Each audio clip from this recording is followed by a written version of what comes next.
अस्सलाम वालेकुम नाज़रीन, मैं हूं आपका मेज़बान और आप देख रहे हैं डेली न्यूज़िस्तान। आज एक मरतबा फिर अडियाला जेल के बाहर सियासी सरगर्मियों में तेज़ी देखने में आई, जहां पाकिस्तान तहरीक इंसाफ के बानी इमरान खान की बहन अलीमा खान मुलाकात की गरज से पहुंची।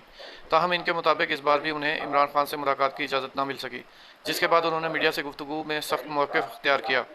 हलीमा खान ने दावा किया कि मुसलसल मुलाकात से रोके जाने के बाद मामलात मुज़ाकरात से आगे बढ़ चुके हैं। इनके बकौल अब खामोश रहने की बजाय मज़ाहमत की राह इख्तियार की जाएगी। उन्होंने कहा कि ख़ानदान को बार बार मुलाकात से महरूम रखना काबिल कबूल नहीं और अब इस सूरत हाल के ख़िलाफ़ भरपूर रद्दअमल दिया जाएगा। उनका कहना था कि वो कई मरतबा अडियाला जेल आईं, लेकिन हर बार मुख्तलिफ वजूहात की बिना पर मुलाकात न होने दी गई। इनके मुताबिक ये तर्ज़-ए-अमल न सिर्फ मायूस कुन है, बल्कि बुनियादी हकूक़ से भी मुतसादिम है। दूसरी जानिब हुकूमती हलकों का मौक़िफ़ मुख्तलिफ रहा है। हुकाम का कहना है कि जेल से मुतल्लिक़ तमाम मामलात कानून और सिक्योरिटी ज़वाबित के मुताबिक अंजाम दिए जाते हैं। इस मामले पर दोनों जानिब से अलग अलग बयानात सामने आ रहे हैं।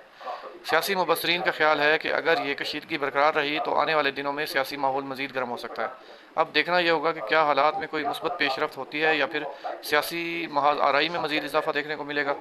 आपके ख्याल में अलीमा खान की जानिब से मुज़ाहमत का ऐलान मुल्क की सियासत पर क्या असर डाल सकता है? अपनी राय हमें कमेंट सेक्शन में ज़रूर बताएं। अगर आप पाकिस्तान की सियासत, अहम खबरों और बर वक्त अपडेट से बाखबर रहना चाहते हैं तो डेली न्यूज़िस्तान को सब्सक्राइब करें, वीडियो को लाइक करें और बेल आइकन ज़रूर दबा दें